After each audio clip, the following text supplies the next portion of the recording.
to the Relationship Toolbox, a show about the skills we need to build healthy relationships with others. It is a real joy to be able to come back into the studio now after the coronavirus pandemic that we've been experiencing, and to be able to once more start producing our show.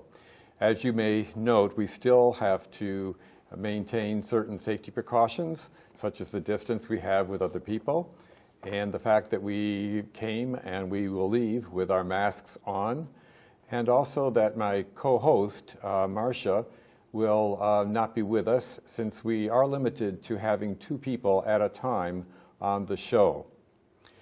This has been and continues to be a very anxious time and stressful for all of us, but in different ways. Our show today is about how to reach out for help when specifically that help might be in the form of providing food for your family. My guest with me today is Rebekah Stephens from the Rutland Community Cupboard. Welcome, Rebekah. Thank you, Tom. And I'm just so glad you can be here to share with our audience the services that you provide, which is so essential. Thanks for inviting me. So why don't we start with just some background things. What is the cupboard? Where is it located? To whom you can provide those services? Okay. Well, the Rutland Community Cupboard is a 100% donation-based food shelf here in Rutland City. We do serve Rutland proper, as well as the outlying areas like Wallingford and Killington and Shrewsbury and things like that. So we do help other towns besides just Rutland. And we're located at 65 River Street here in Rutland, right over the River Street Bridge on the right-hand side. And we are open Monday, Wednesday, Friday from 11 to 12:30, and Tuesdays and Thursdays from 4 to 5:30. And this is a change. We reduced our hours on Monday, Wednesday, Friday when COVID hit. Okay. And it's been working out pretty well for us, and we're able to serve all of our customers in that time, so it's been good. So what kinds of products do you have for people, and how do they access this? Well, we have all kinds of great food. We have everything from your normal pastas, box pastas, canned sauce, canned fruit, canned vegetables, mashed potatoes, all that stuff that comes in cans and boxes. But we also offer a large variety of organic fruit and vegetables. We have fresh fruit that comes in through the Vermont Food Bank that we get, and we also have a wonderful relationship with Radical Roots, and they give us wonderful organic produce. So it's something good to have on the shelf. We have fresh bread from Panera's and Tops, and Stewart's will give us bread also, and Freihofer's. We get milk from Thomas's Dairy. Wow. We have butter, cheese, and yogurt that comes in. Plenty of goodie snacks. If you have a little sweet tooth, we have Ghirardelli chocolate right now, which is, one of my favorites. And chips. We even have soda. So if anything, it's like a grocery store. We have a grocery store, and we offer as much of a variety as possible. Do you have paper products as well? Toilet paper and paper towels, that type of thing? We do. We get paper towels and toilet paper donated to us. We have baby food, diapers. We have frozen meat that comes in. We don't do fresh meat, unfrozen, but we do frozen meat. Right now we have chicken and pork, and occasionally we'll be able to get ground beef, which is actually coming in next week. So that's very exciting, seeing it's been so difficult to get in the country. Okay. So if I were someone wanting to use your services, how would I qualify, and how would I start to get that process going? Well, we're considered what you would be a low barrier food shelf. We don't ask a lot of questions. If you need food, we're there to help you, basically. We just ask that you be from the areas that we serve, but there are times that people come in and they're not from our area, and we help them anyway, because no one leaves our cupboard without food. We make sure that everybody has the food they need. Is there a limit to how much, if I were using, I can take? We did have limits prior to COVID. Depending on your family size, we would have a certain amount of items that you could take based on that size. But since COVID has hit, we've kind of done away with that for now. We've suspended those rules, I guess you would call them, so that people can take really what they need. And we're just asking them to be considerate and only take what they'll use, and it's been working out really well. Do they need to bring bags or something like that to carry the products out then? Yes. Starting actually July 1st, we're not going to be offering boxes anymore in the cupboard. And the reason for that is we're streamlining what we're doing, because when COVID hit, we have a main store that looks like a regular grocery store, and then it's actually attached to a garage area, which is usually our storage bay. It has all kinds of shelves and stuff in it. But when COVID hit, we had to move from the main store out to what we call our self-serve store. Okay. Where we were able to set up the store outside, because we had to send a lot of our volunteers home when COVID hit because of the demographics that we have, and they were in an at-risk population, so they couldn't be there. And so we were basically running the cupboard with just a couple of us, and we've never missed a beat. We've been open since day one, and so we were out in the self-serve store, and people have been coming and going. It's been working great, but we finally have gotten the main store ready to reopen with the new COVID regulations in place, so that we can have safety and health concerns that are all met when people come in. So that's coming soon, that you would have the main store open? Yes, June 15th. Wow, okay, that's coming soon. Yeah, I'm actually very excited, because I have missed seeing people face to face. That's been the hardest thing for all this, because our job is, to help to hand out food. That's, we give people, and we make sure that they have food. We address food insecurity, but really most of what our position is about is really that relationship piece and connecting with people on a personal level. And when they come in, you can talk to them, you can hear their story, you can see if it's a good day, a bad day, celebrate with them, mourn with them if you have to. But when COVID hit, that all stopped. We haven't been able to have face-to-face at all. And it'll be nice to see people back in the cupboard, even wearing masks and 6 feet apart. Yeah, what are the precautions that you set up for that? Well, everyone still has to wear a mask, both our volunteers and our customers when they come in. I've set up what I call my volunteer bubble. We have counters in the center of our store where people check in, and then they go through the store and they check out. So it's like a big U-shaped counter. So we've hung all kinds of plastic draping that will separate the customers from the volunteers.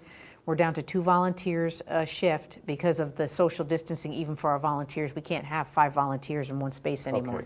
So everyone will be 6 feet apart, wearing a mask. They'll be behind plastic. Every doorknobs will all be sanitized.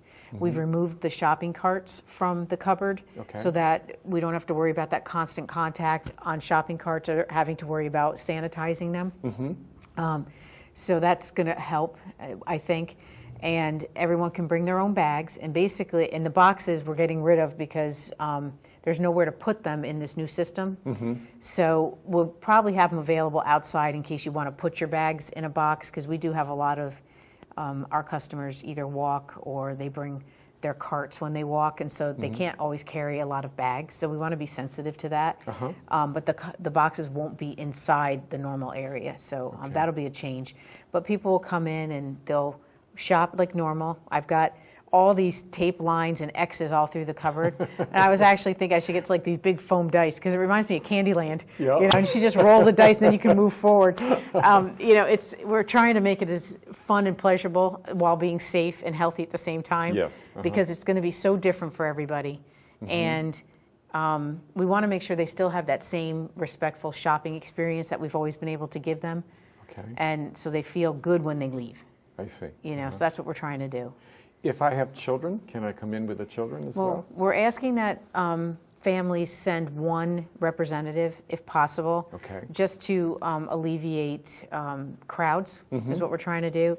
But again, we have a lot of single parents that come in, and if you do not have somewhere to leave your children, then obviously bring your kids.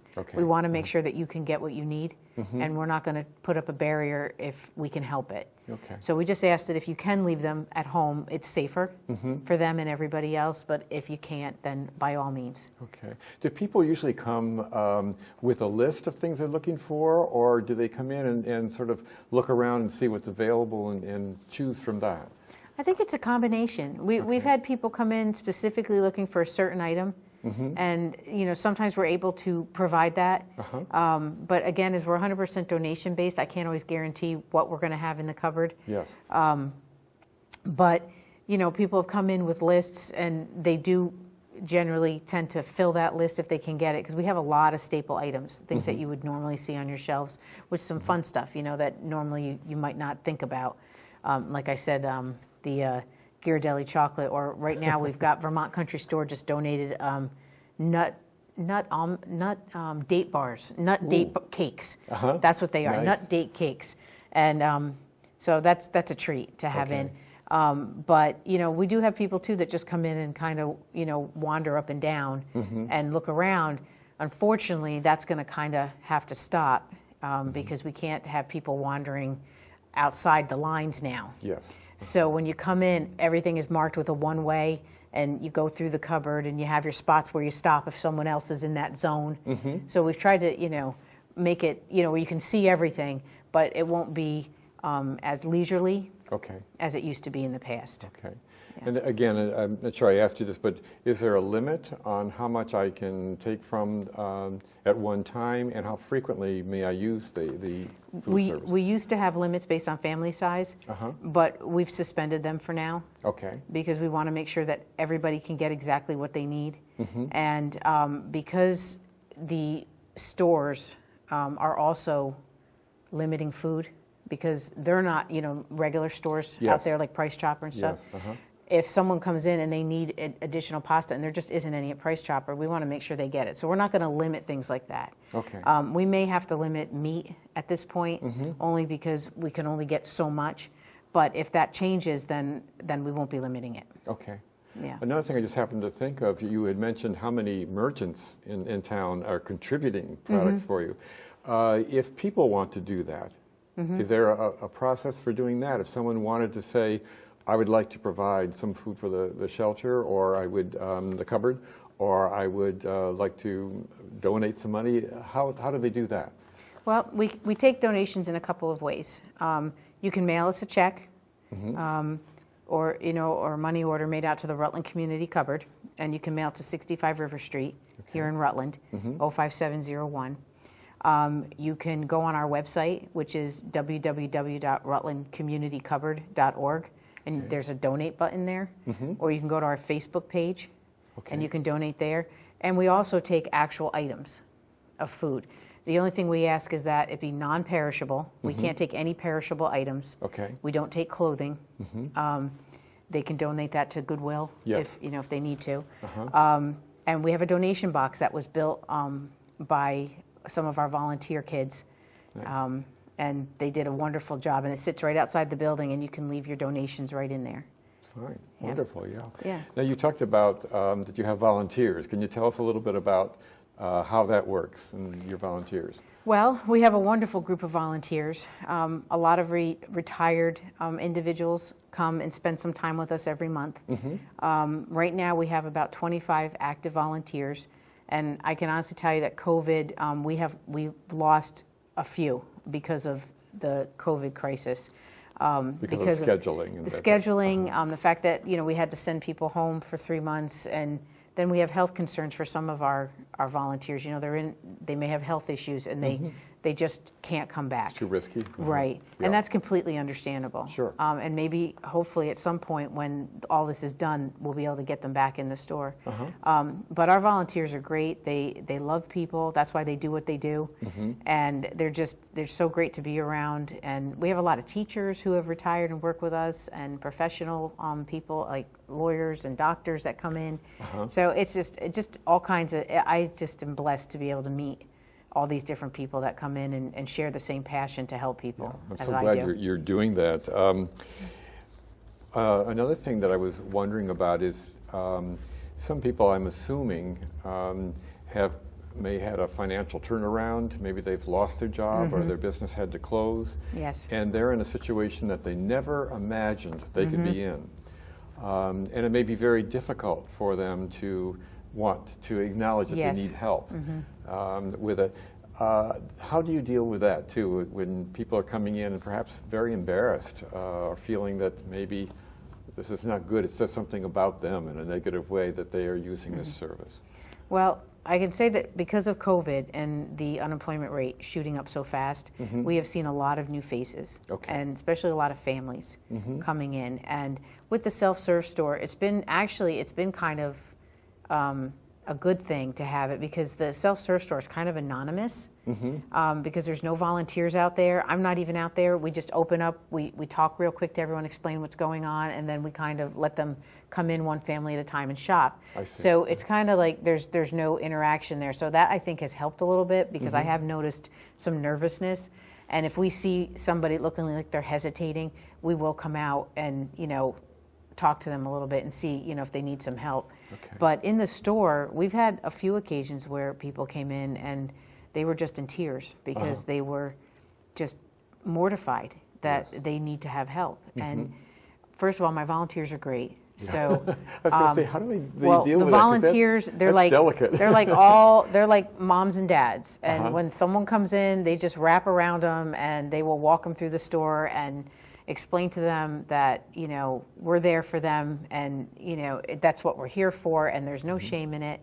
And, you need it today, you might not need it tomorrow, but if you need it for 5 tomorrows, we're here. And they make them really feel at ease. And it's been a good experience all around, I think, for both sides, because we had one young lady come in, and she was crying when she came in, and by the time she left, oh my goodness, the volunteers, they were fabulous. The ladies that were there that day, they were carrying her groceries out and just talking to her and laughing with her, and she was just so happy. And I heard her say, "Well, I can't wait to come back."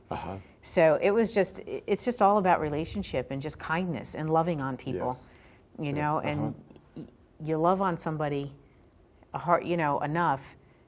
There's no shame in that, and people just forget that. Okay, wait a minute, and they feel safe and they feel taken care of, and then they're going to be okay.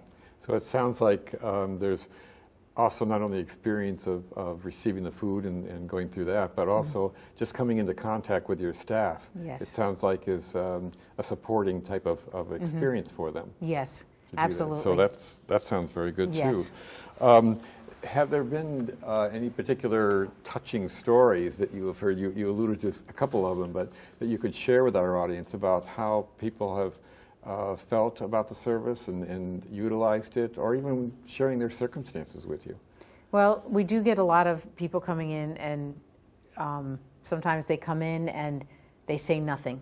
They check in, and this is in the old days, before COVID. They would check in, they shop, they leave, and they say nothing.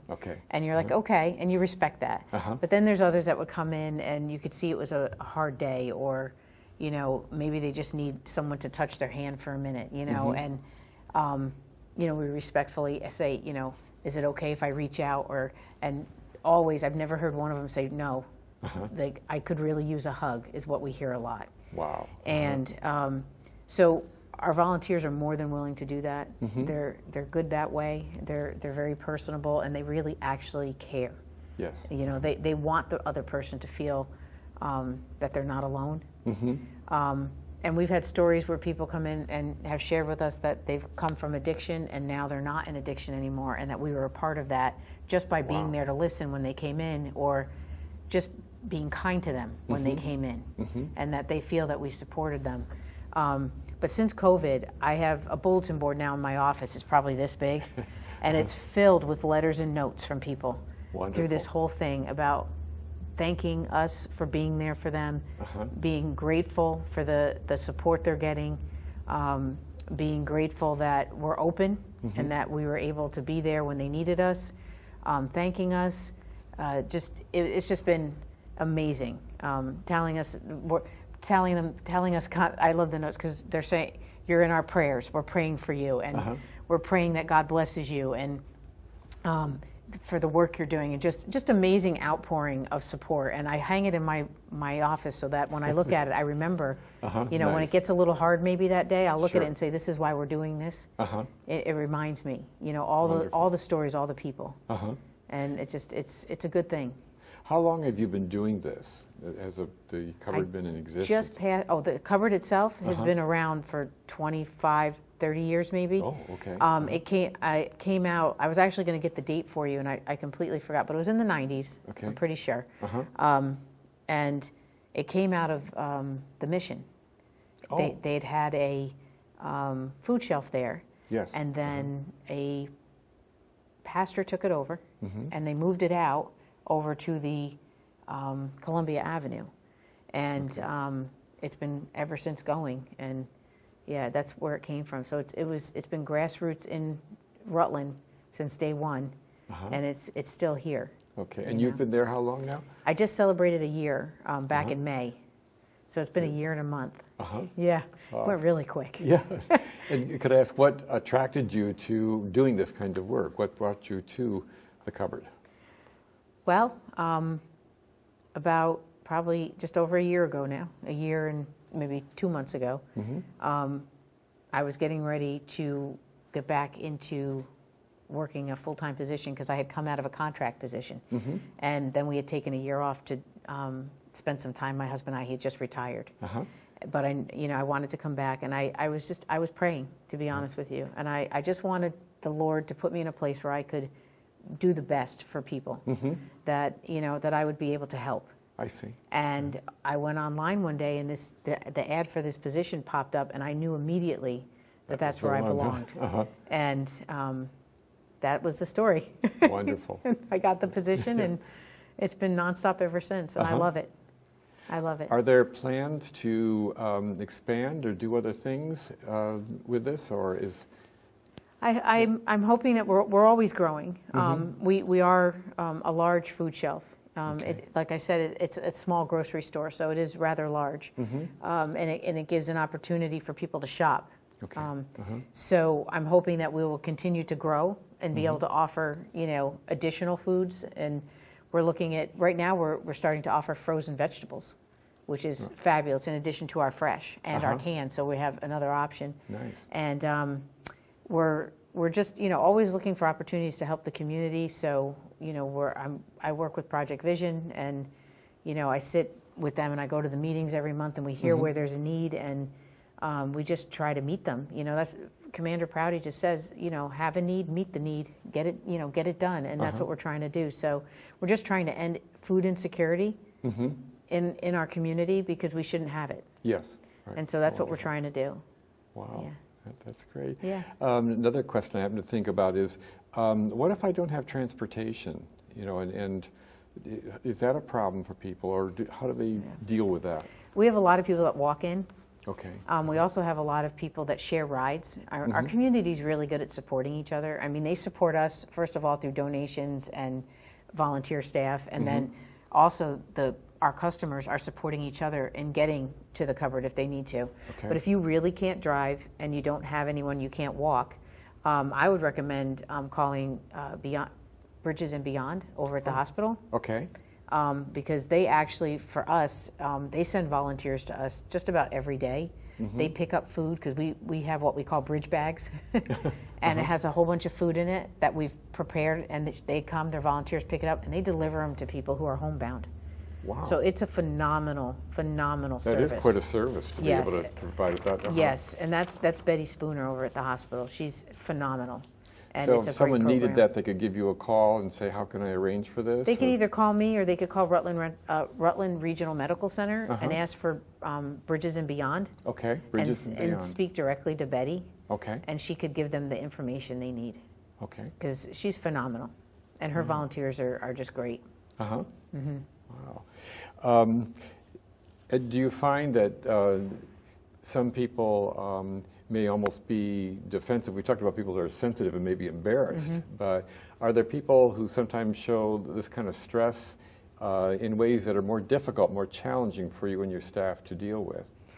Yes, and my staff doesn't have to deal with it. Our protocol is that if we have a customer come in and they're difficult, they immediately come to get me. Okay. Because I don't want the staff my volunteer staff to have to deal with that if it's something uncomfortable for them. So they'll immediately come to get me. But I can tell you, mostly it's fear. Yes. And I have learned that if you tell a person who is upset when they come in, you don't need to worry. We're going to make sure you have what you need before you leave. That's all they need to hear. Yeah. Because it's all about the fear. And so as long as they know that we're going to help them, and usually that's fine.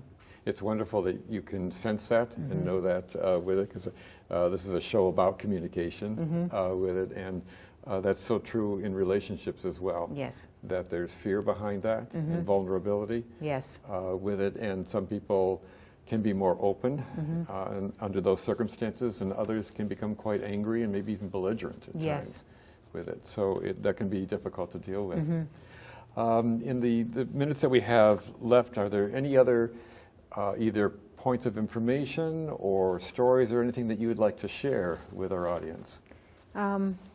I think I know that when you and I had talked in the past, we just talked about the relationship part of it. And anyone who's watching this today, I just want them to know if they're donating to the cupboard or they're using the cupboard or both, you know, because we have people that do that, you know, we're there about ending food insecurity, but we're also about making sure people don't feel alone. And, you know, if you come to the cupboard, you might be a customer, but you're a friend. And we're gonna want to know your name. We're gonna want to know what's going on in your life, and we want to be able to spend some time with you. You know, and even though we're gonna have to do it behind masks and plastic and red tape on the floor now, we're gonna do our best to make sure that we still have that connection with people, because that is so important, especially right now. I mean, I feel it myself that to not be able to reach out and hug someone. And or welcome them or shake a hand or even just get within, you know, 2 feet of them.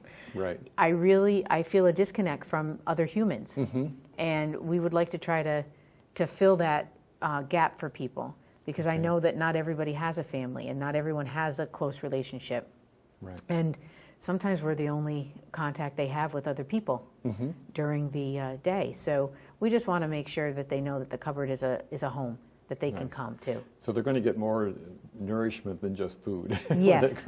We try to nourish the soul too. Yes, you know? It sounds like it. Yes. That's what we're there for. We're all about the heart and the stomach. You know? Yes. 2 major things. Yes.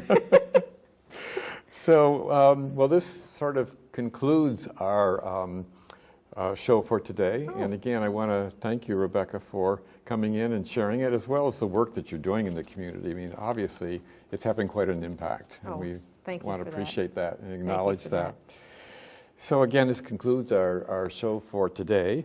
Until our next show, we're asking that please to follow safe behaviors and guidelines while we go through this time.